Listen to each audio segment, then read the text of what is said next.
Howdy do, neighbor. It's Berean Spirits time once again. The boys have gathered around, and they're ready for you. So join in, make comments, and study with the guys as they try to study as the Bereans did in Acts chapter 17. And now, here's the guys. Welcome to Berean Spirits. My name is Richard Dodson. I'm here with Chris Peltz of Berean Spirits. Now, Josh Thornhill isn't with us today, but we're going to be conducting one of those interviews that we like to do sometimes when we don't have a live show. And so this is going to be recorded, and you can listen to it on the podcast. We'll put that up ahead of time, but to watch it, it'll be on one of the weeks when we don't have a live show. We'll use this as filler. And the reason we're going to interview Chris Peltz is because a lot of people always ask the same question about Chris. He's blind, and they want to know how he can do his job. And so when we were thinking of people that we could interview that others might find interesting, well, Chris just came to the top of my mind because I'm asked about him all the time. So, Chris, welcome to your own show. Yeah, thanks a lot, Richard. I appreciate that. Chris is the minister of the Southside Church of Christ in Springfield, Missouri. And probably his biggest point of fame is he's my brother-in-law. Our wives are sisters. And so we've gotten to know each other through that. And actually, we've become very, very close. I would dare say we are closer than our wives are to each other. I know but, we work closely together. We fish a lot together. We bounce things off each other all the time. And so, it's I'm pretty proud of Chris. And I'm really proud to be able to conduct this interview because I know the struggles that he has made through his lifetime to get to this point in his life where life's a lot easier for him. And it wasn't that way starting off. And so, Chris, if you would, there's a story that when you first became blind, I'd like for you to repeat that, the one that your father did to really tell you that it's your time to step up. If you wouldn't mind, telling people about how you became blind, what age that was, and keep in mind, he's not being raised in a Christian home. Yeah. And so, if you can just kind of repeat that for them, I think they'd find that interesting. Yeah, well, sure. Absolutely. So I grew up on a farm in central Missouri. And when I was 10 years old, we did a lot of coon hunting, and we had headed out one evening to go coon hunting out in the cornfield that we worked, and had turned the hounds loose and got our lights ready and was getting ready to go after them. And I couldn't see anything at that time. It was kind of a shock because it was a normal routine to put on headlamps and, cut through the cornfield going after the hounds. And for some reason that night was a lot different. It was pretty dramatic. And so I told my dad I couldn't see anything, and he told me just wait in the truck and, we'd talk about things later. But that set off a flurry of doctor's visits and even being medevaced, because at the time my dad was still in the military. And so I was medevaced from Fort Leonard Wood, Missouri to what used to be Fitzsimmons Hospital in Denver, Colorado, which was an Air Force hospital. And after several tests, I was diagnosed with retinitis pigmentosa, or RP for short. And over the next, few years, I lost 80% of my vision in 6 years. So by the time I was 16, I was legally blind and couldn't see anything. But that first year, which I think is what you're talking about specifically, that I was given about a year to mope around and kind of feel sorry for myself and wonder, what was going to happen, knowing that my eyesight was changing. Things were, any dreams that I had at the time as a kid of what I wanted to do were just probably not going to be a reality. And almost a year to the date, my dad walked in to my room, grabbed the side of my bed, and rolled me out of bed onto the floor, and told me to get up. It was 4:00 in the morning, and said that I had to get out and break ice for the cows to go and be able to drink during the winter, and I had to get a bunch of other stuff done before I went to school that morning. And he told me that I was going to have to work twice as hard when I got out of his house, so I might as well start now. And that's what he did. He pushed me and motivated me to really find ways, right? I mean, it was never after that point, it was never I couldn't do something or I wouldn't be able to do something. It was if you want to do it or you want to be a part of, figure out a way, whether someone helps you or you figure it out on your own, but figure it out and you can get it done. And that's really what's pushed me throughout my life. Now, if you could describe, I'm the first time you had to go out and do chores on your own. Kind of describe that process, because that had to be pretty scary. It was for several reasons. First of all, I had lost my night vision. My peripheral was going, my night vision was gone, and my vision was getting down into little tunnels, almost like looking through straws at the time. And so, 4:00 in the morning, it's dark, and so I'm not, able to make things out. And there are lights that are on, porch lights. There's a light out in the barn, and as I scan around, I could see lights, and thankfully my brother was with me and was able to help. But it was basically just following the noise, listening to him, listening to the cows as they heard somebody coming. They're all heading our way, wanting to be fed, and plus, not only were we going to throw some hay bales out, but go to the pond and break the ice. And it was scary because before, I was able to get to the edge of the pond and having some vision, seeing that, and it wasn't that way anymore. And so, there was a lot of, I don't know where I'm at. What am I doing? How am I going to, kind of stuff. And, thankfully, my family were those that, they, whether I realized or not, were probably close enough and watching closely enough where I wasn't going to be in too much danger, but I was going to have to figure it out. And, youth are resilient in and of themselves, I think, just as a whole, generally speaking. And I think that was a benefit to me at the time, being the age that I was. Now, tell us how this loss of vision affected your education and also socially, how that might have affected you socially early on. Yeah. I mean, it's awkward because your friends think maybe you're faking it sometimes, because you'll have good days and bad days of vision. You can see some things one day, the next day you can't. And then, a week later you can see it again, as you're going through this vision loss process, and it's different for everyone. And so it isn't just blind or not blind, right? There's this scale that you kind of work through of vision loss. And, that's hard for some people to understand. Are you faking it because yesterday you couldn't see it and now you could? Are you lying about this or not? And so that was a little bit difficult. Also, having a limited field of vision at the time, someone goes to shake hands, you can look at them, you can see their upper body, but you don't see a hand sticking out. And so you don't, if you don't shake their hand, then you kind of look like a jerk, or they think, that something's wrong with you, or, you're upset, or, and so that could create problems as well. And so there were lots of issues to kind of work through, but not only was my family really supportive in that, but the friends that I had. I grew up in a small town, right? I mean, we were on a farm. My high school graduating class was 36 students. So, small, everybody knew everybody. And so I had a lot of support.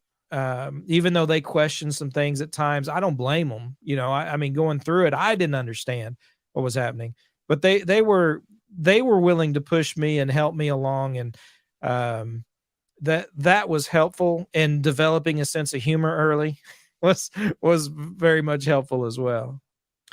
Now, how old were you when you got the cane? The first time I went through mobility training, I was a sophomore in high school. Okay.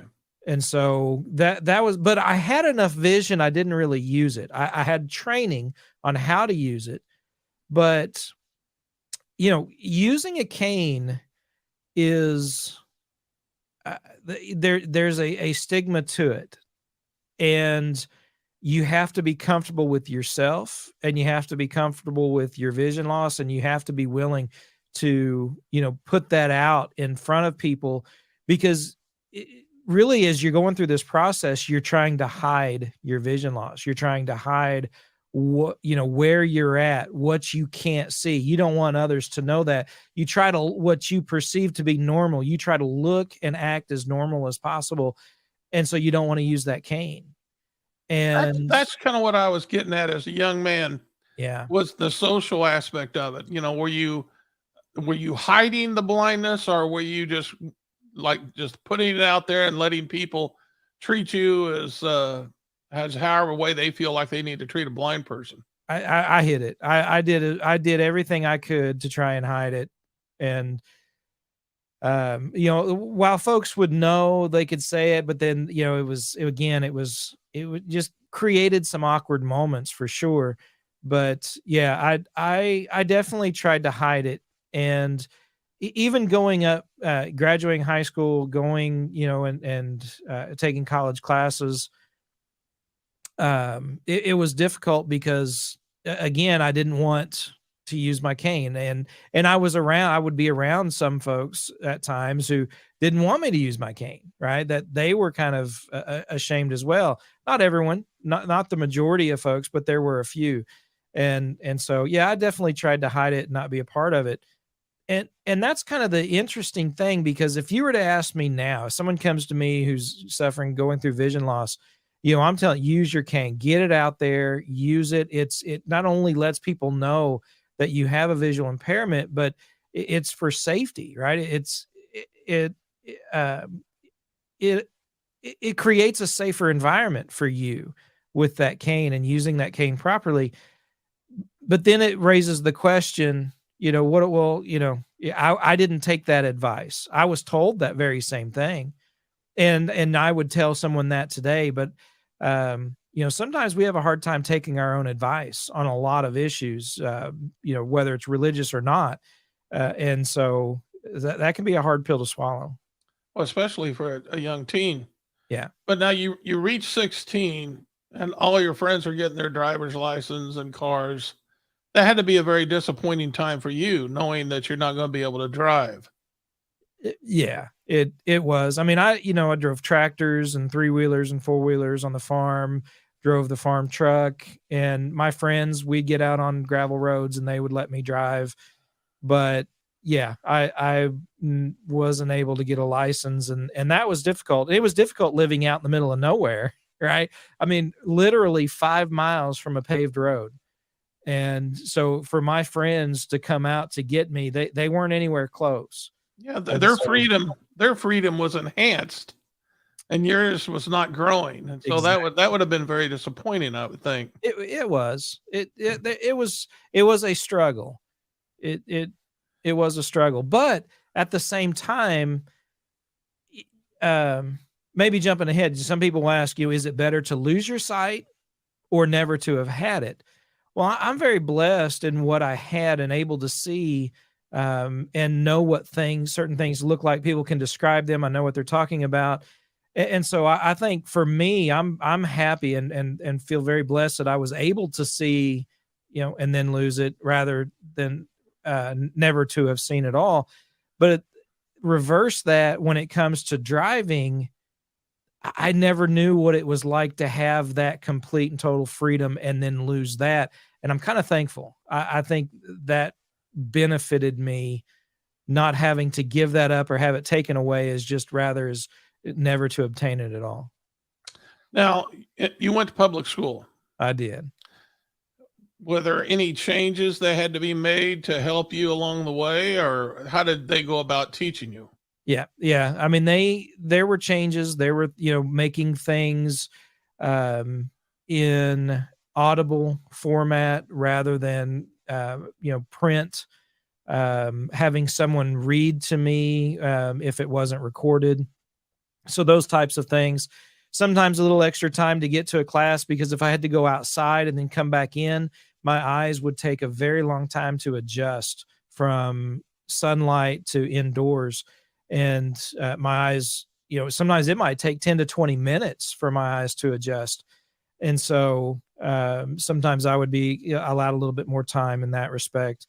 And I didn't have to take a foreign language class. Instead, I took typing. And so so certain things like that adjustments were made for me.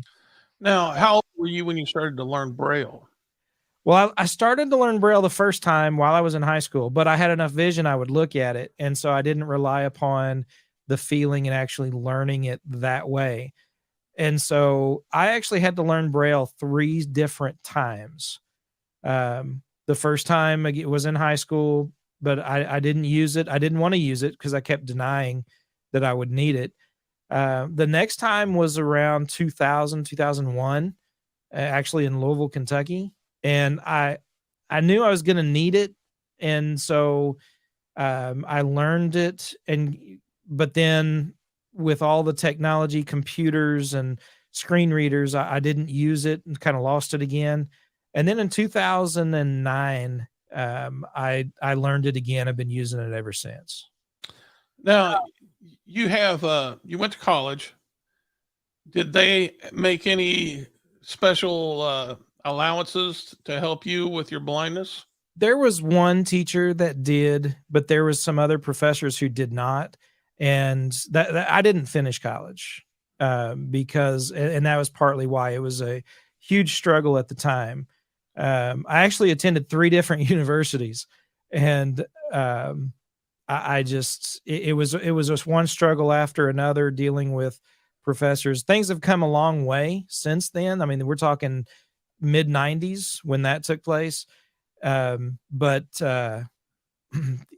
some were willing to make some concessions or help, but there were others like, well, you just need to figure it out. If you're going to take my class, you got to figure it out. And there were some things I wasn't at the time able to figure out. And college did not go well for me. Now, about that time, not too many years later, I guess, you met Michelle, which turned out to be your wife. And she started to have some influence on you in seeking God, did she not?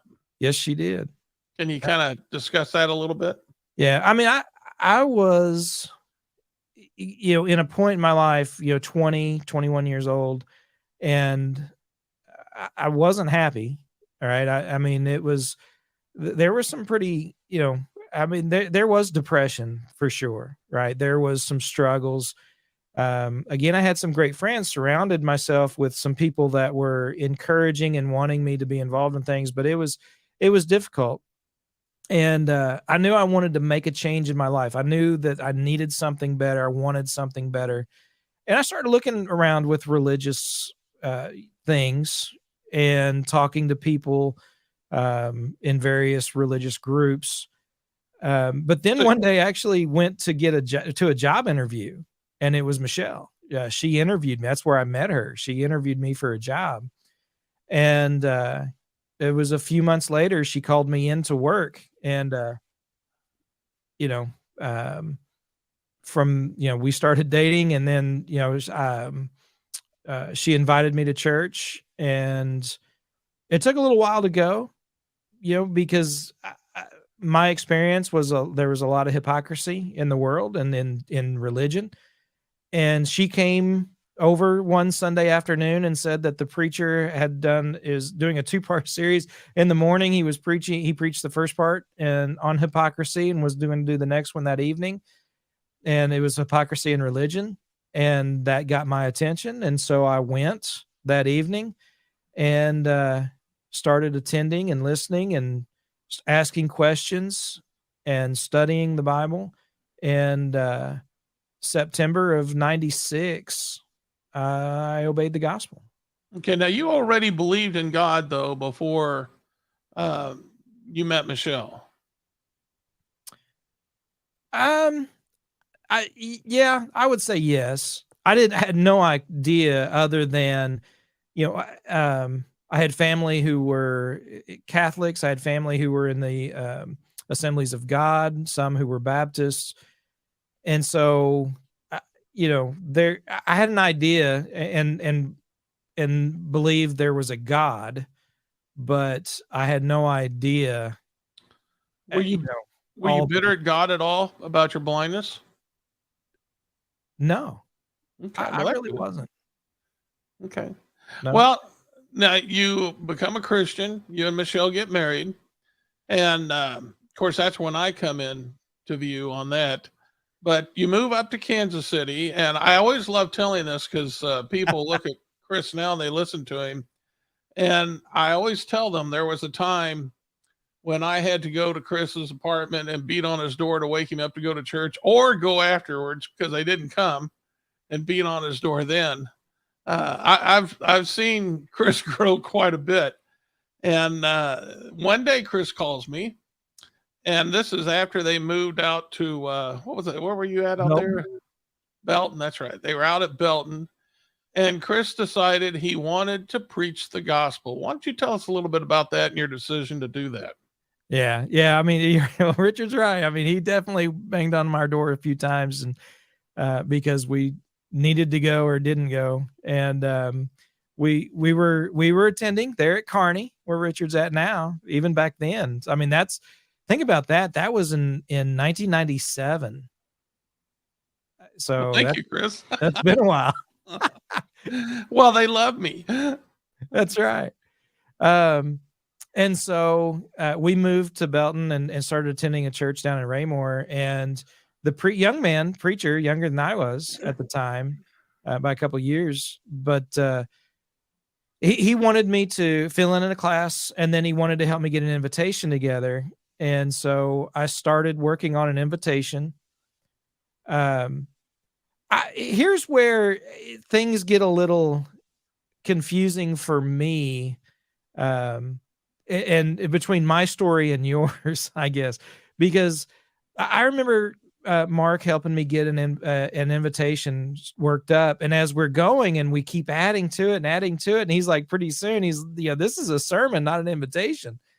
And so Michelle and I were going to go to Marshfield, Missouri, where our in-laws are at.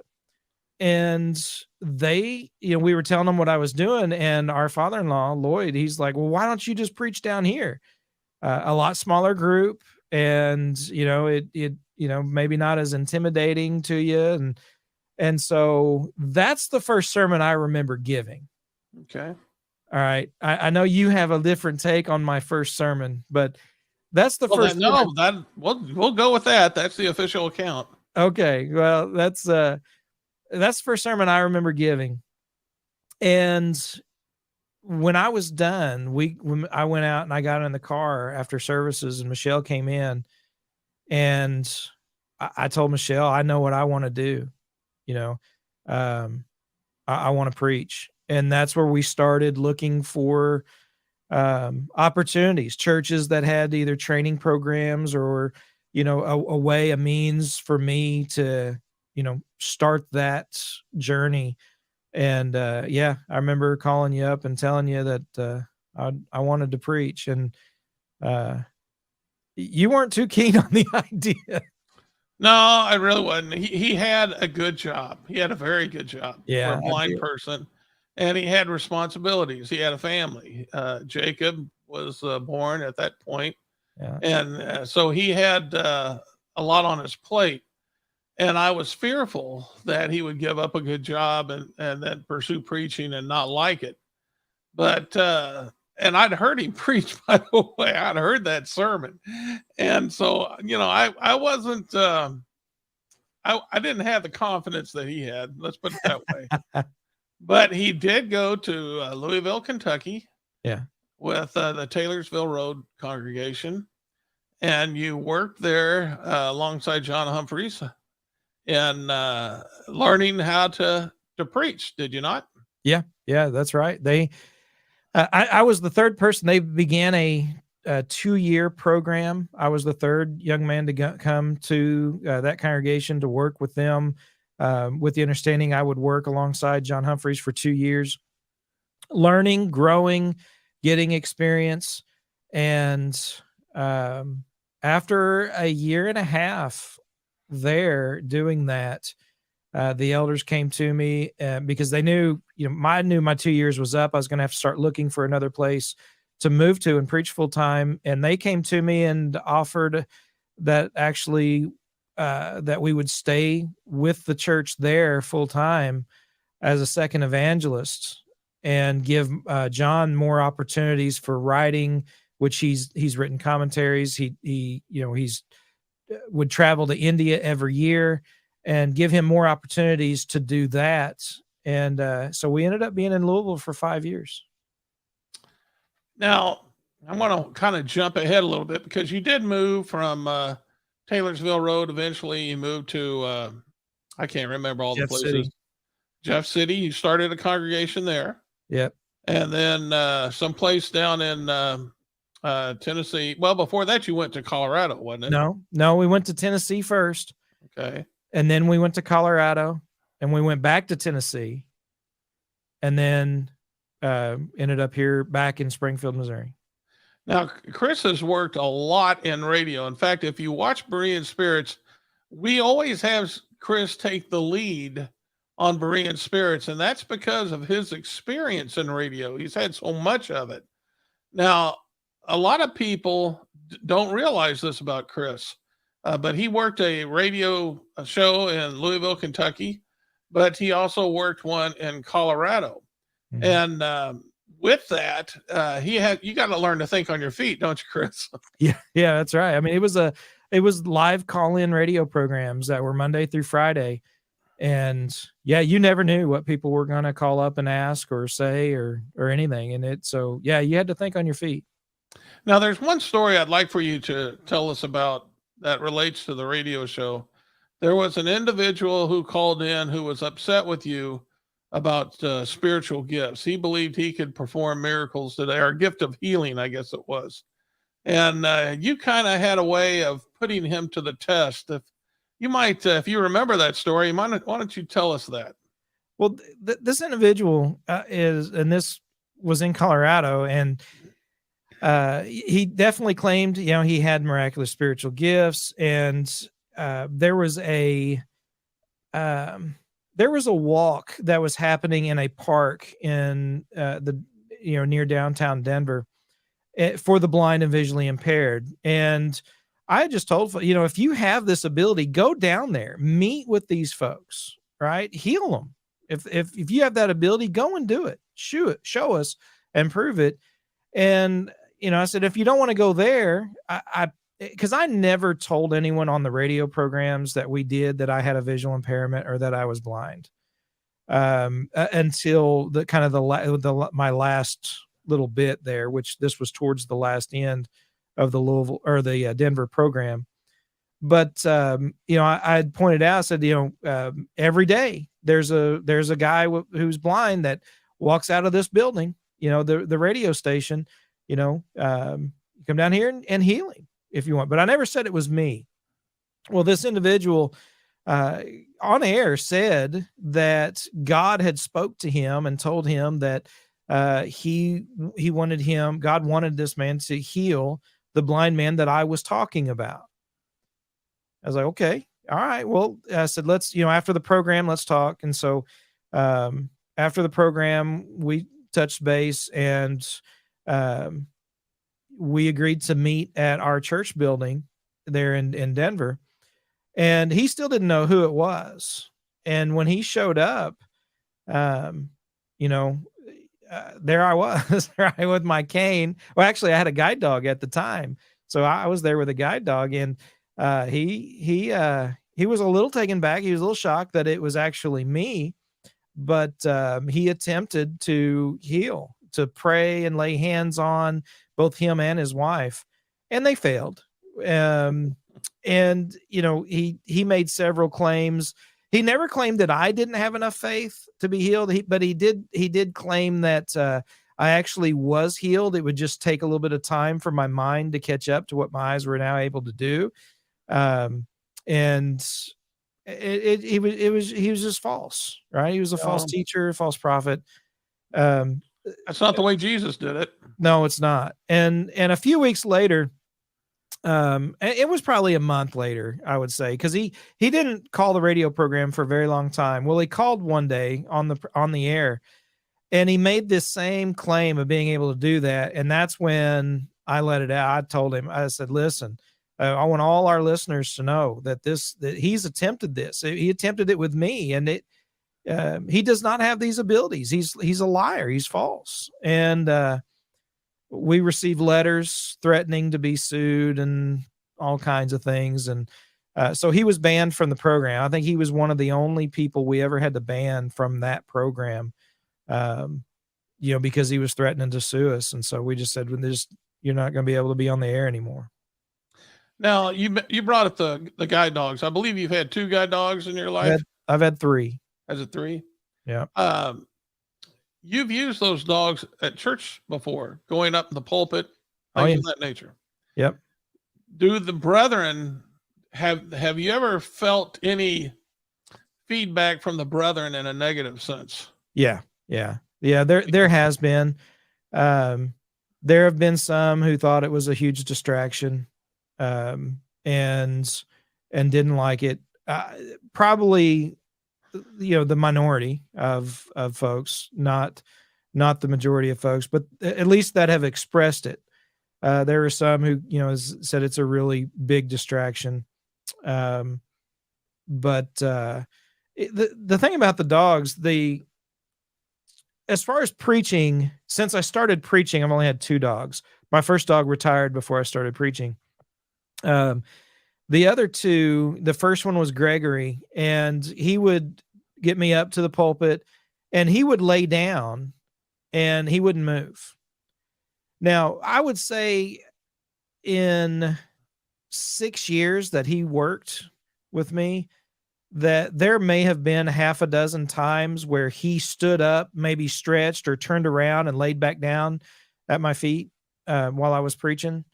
So rarely, but anytime he did, it seemed like there was somebody who, was like that. Either some people laugh, oh, that was so cute, or something. And then others are like, that there a few that was a distraction and they didn't like it. So I did run into that a little bit. Have you ever had any church turn you down because of your blindness? Yeah. Unfortunately. And I want to be careful with this because you need to understand a lot of people don't understand. They don't know what someone can or cannot do. When I first started to preach, there's a church that had a program that, and they support me now. I mean, so I'm not going to name them at this point, because it doesn't, they support me now. They're huge. I mean, I love them. They love me. Everything is all good. But when I first wanted to start preaching, that congregation said, no, we don't think you'll make it. We don't think you can do it because of your eyesight. And so that was disheartening because that was the very first shot that I thought I had at, getting my foot in the door and learning how and starting to preach and going through this process. And this church is saying, no, we don't think you can because you can't see good enough. When, after that, when I was, a couple of times when I was going to be moving or I was looking for another work to labor with, there's a couple other congregations that said, no, they would talk to me. Everything sound great. And before I would go, I would say, now listen, there's one thing, because I don't like surprises. And I know, and I don't want to show up and put everyone in shock. And so I tell them up front, if the conversation is going well and it sounds like they would like for me to come and visit, I'll let them know at that time that I'm blind. And there's been a church in Alabama, a church in Texas, a church in Colorado that, they know, we just don't think you'll be able to do the work. So, which it was what really confused me about that is the reason they were talking to me and were interested to begin with is because they knew the work that I had done and was doing. So, but then all of a sudden they learn I'm blind.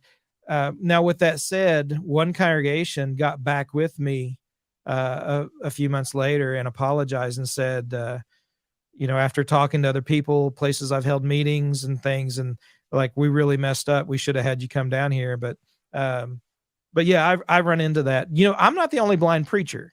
That's why I was getting ready to ask you. Have you met other blind gospel preachers? Absolutely. Yeah, I have. Percy, and I don't remember his last name, but or maybe his last name is Percy. I don't know. He was in Oklahoma. I think he moved to New Jersey. He's totally blind, and he's preaching. There's a guy named Gary who preached in New York for years, who's now in the Nashville area. And so, and there are other visually impaired individuals who have some vision, can do some reading of large print, but have lost some sight. So there are several preachers out there who have some vision problems or vision loss or are blind, but not a lot, but there are a few. Now, when you've come across brethren, not gospel preachers, but brethren who are either have lost sight or are legally blind, have they been able to look at what you've done as a gospel preacher and to be encouraged by that? I hope so. They've never talked to you about it? Not really. Okay. Not really. Okay. Now, when you've lived in different states, yeah. And one of the things that I know about, because I know Chris, is that the state of Missouri has a pretty good program with the state to help blind people. And they have furnished quite a few things for you in times past to help you along the way. Just health insurance alone for you and your family was a great help. But they've also furnished pieces of equipment. Why don't you kind of get into that a little bit? Yeah, because this wasn't cheap equipment that you were able to utilize. Yeah, I mean there have been in times past. Well, even when I was starting to go to college, I mean they purchased a computer for me, and so the purchase of a computer. There's been a couple of those over the past several years. My very first refreshable Braille machine was purchased by the state of Tennessee, actually. And that's where, after I started really getting into Braille and learning Braille and had lost all usable vision and knew that I wasn't going to be able to use large print or anything anymore, that I needed to learn Braille, I got this refreshable Braille machine. And yeah, they run anywhere from $4,000 to $7,000, $4,000 to $7,000. They are not cheap. And so, since then I've got another one that a church has helped me to purchase, because being, what they consider gainfully employed, the state would not help anymore with that. And so,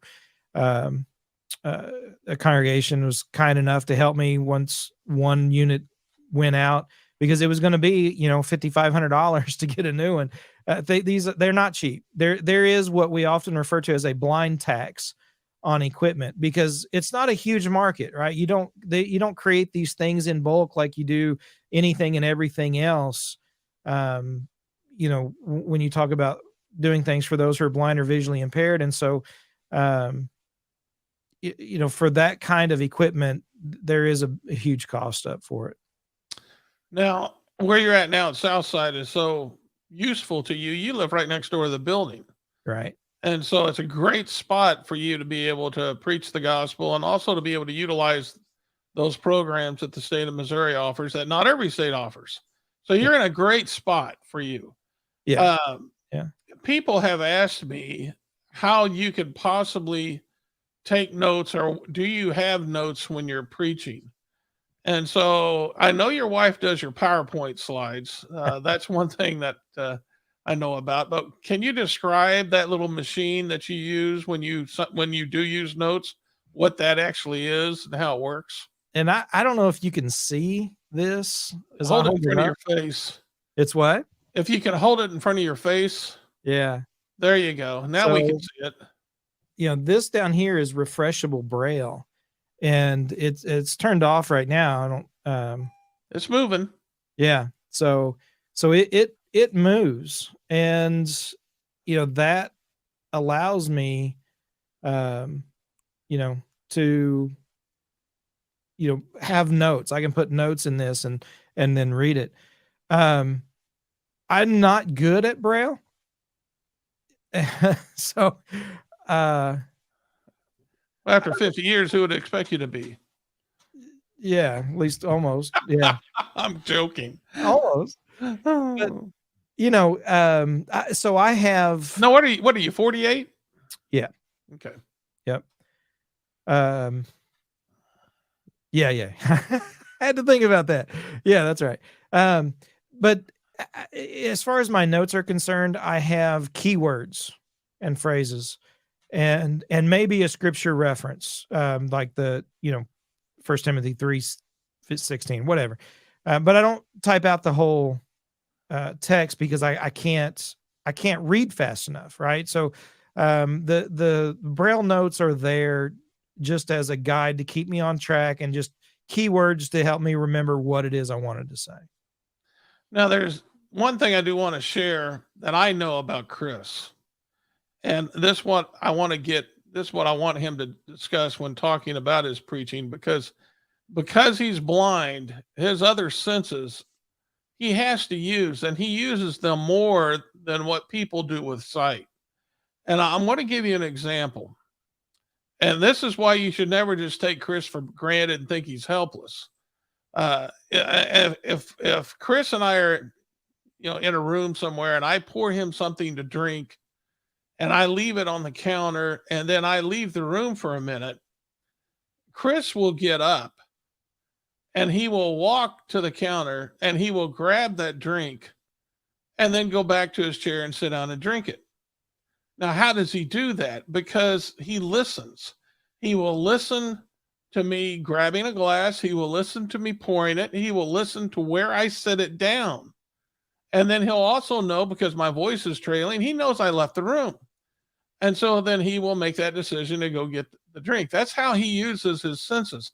I have sat in restaurants with him before where he listens to multiple conversations at other tables at different times. He'll sit down and listen to somebody 3 tables over having a religious conversation. He has that ability. And the only way I can explain it is that he has had to learn how to use his ears better than what I do because I've had my sight. That's the only way that I can explain it. Do you have a better explanation for it, Chris? Even when I was a kid, before I really I've never met anybody that's been able to do that. Yeah. So when we were coon hunting, there was this old man, Sam Wilson, who would always tell us, "Turn out that light so I can hear something." Uh-huh. And if you turn off that light that you had, that flashlight that you had, you could tell a lot better where those hounds were, whether they were still running, whether they were treed. And I learned then that really concentrating on what you're listening to is a benefit. And that's really what it is. I mean, you're right. I don't see what's going on, but so I have to listen. I do. I listen very intently to things around me.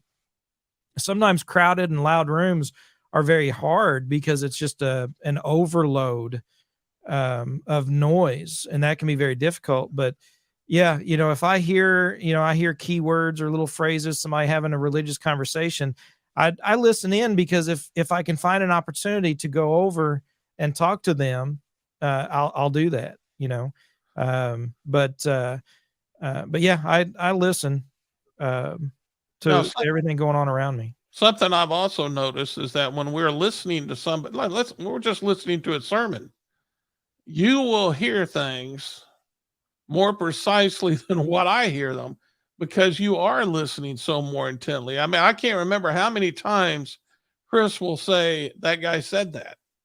And I'll be like, "No, he didn't say that." And he'll say, "Yes, he did. He said this."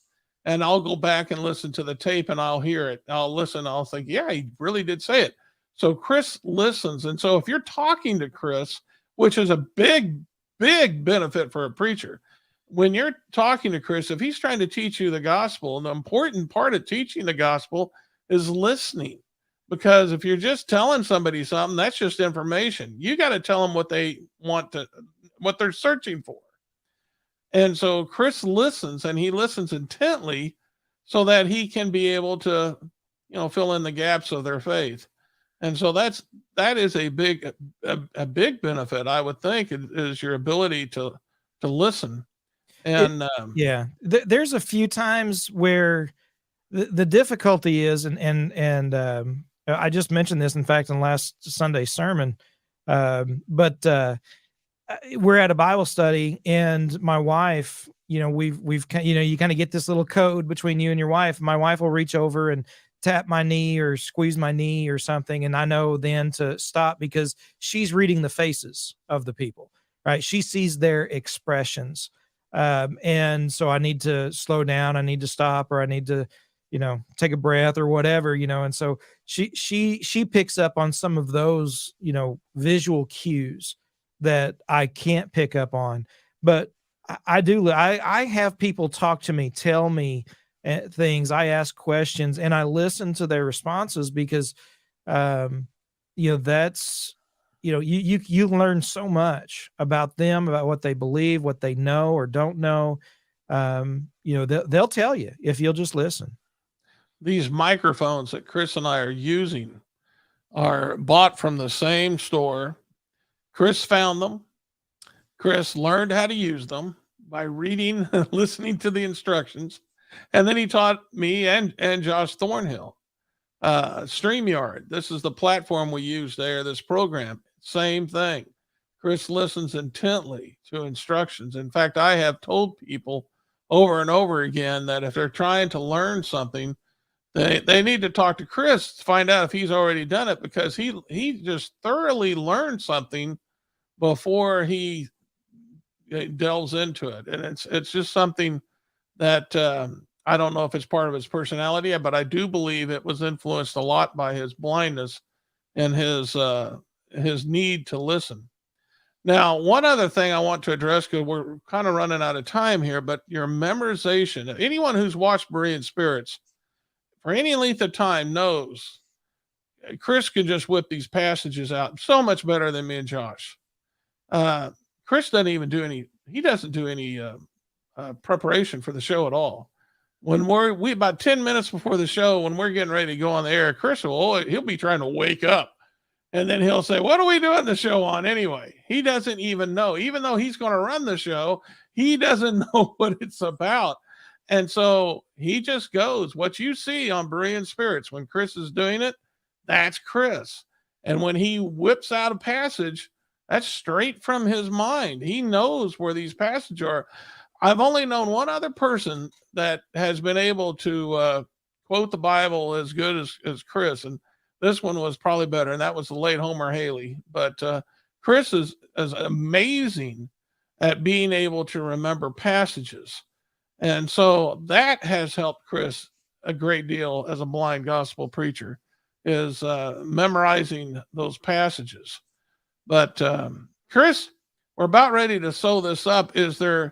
I want to ask you one important question, because you've lived at least half your life now in service to God, and you have been handicapped. Tell us about how big a part God has played in your life, and how you have seen that played out in your life. Philippians 4:13, I can do all things through Christ who strengthens me. I mean, that's I take to heart the fact that he said that there's nothing that's overcome you, 1 Corinthians 10:13, that you cannot bear. And when I think about the confidence that God has in me, because he knows I can do this, right? Even when I feel as though I can't, I feel as though I'm unable to accomplish certain things. When it comes to preaching, he believes in me, and that's really been a driving factor, a driving force in all of this. I've been so blessed with family, with with my wife and my kids, and I just, the friends and the brethren as a whole. And so, and all of that's because of God. God is the one who's blessed me with these things. And, um, yeah, I can't imagine being able to do it without him. I wouldn't want to, quite frankly. And so, um, he has been the source of encouragement and strength and, um, and hope, moving forward, because, not only is our frailments and our infirmities and our shortcomings of this life temporal, um, they'll be done away with. We will receive a perfection of sorts and eternity, and that's a great hope that we can have. Well, I'd like to thank Chris for being on his own show today Yeah. and letting us conduct this interview. There's more that I would have liked to included in this. I would have really liked to got into the conversion of his mother. Chris was able to teach the gospel to his mother, and before she passed from this earth, she was baptized into Christ for the remission of sins. And so, again, that's another reason for us to shout hallelujah to the Lord. There was people have been saved because of Chris and his faith and his preaching, and so we have that to be thankful for. And so there's nothing a Christian can't do without God on their side. So just because you get handicapped in some way, don't think that can stop you. If God's with you, nobody can be against you. Just put your hand to the wheel and get started. Yeah. Chris, you got any closing comments? Just remember, always search the scriptures with Berean spirits. Well, we're not closing with that, but I do want to say there may be some listening who have more questions for Chris, and you can listen. We'll address that. We can address that directly. You can leave an email at bereanspirits@gmail.com. Or, you can leave comments in the comment section if you watch on Facebook and YouTube. But we would be more than glad to be able to assist you with that. Now, Chris, you have some, would you want to let everybody know how to reach out to you on the social media? Yeah, I mean, you can look up Southside Sower, Sower, for the Southside Church of Christ, and contact us there. Of course, you can pass along any Berean spirits at gmail.com emails that we get as well. And so, I'm not offended by questions. I'm not upset with questions. I go and I speak at schools. I speak at various groups, about blindness related issues. And so, I'm more than happy to talk about that type of thing. So if there's any questions on that, you feel free to shoot an email and that'll be fine. Ask him about blind grilling. Ask him about how he goes about grilling. Ask him about his wood shop. He operates power tools, folks, saws. Ask him about that. At one time, he actually went four-wheeling while driving it. So ask him about that. You can ask him about our fishing expeditions. That's always a good time. But Chris would be more than glad to address that with you. If you search for blind grilling on the internet, all kinds of things will pop up, and then most of it, if not all of it, will be me, blind grilling. Okay. Well, thank you, Chris. Yeah. Like I said, this will air on a week when we're not able to have a live show, but we will check when we do air it, we will look for comments from time to time to see if anybody addressed that. So, all right, Chris, now I'll let you end the show. Yeah. Remember to search the scriptures with Berean spirits.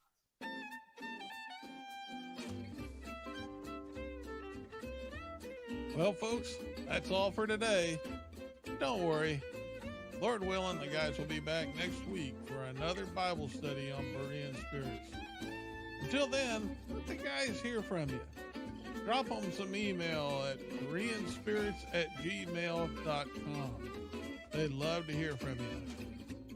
Until next time, keep studying that Bible.